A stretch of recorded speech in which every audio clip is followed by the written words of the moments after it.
Hey everyone, welcome back to another tutorial. In this Proton Mail guide for 2026, I'll show you how to fix Proton Mail password reset not working issues.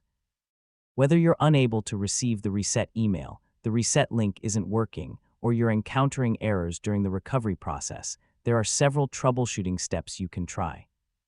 So let's get started. First, make sure you're entering the correct Proton Mail email address when requesting a password reset.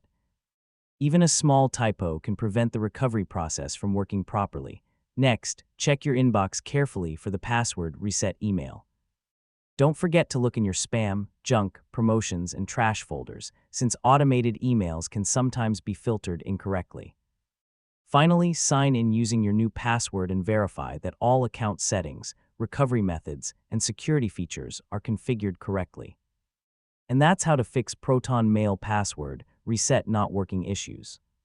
By checking recovery emails, using valid reset links, and following the correct recovery procedures, you can usually regain access to your account quickly and securely. Thanks for watching, and I'll see you in the next tutorial.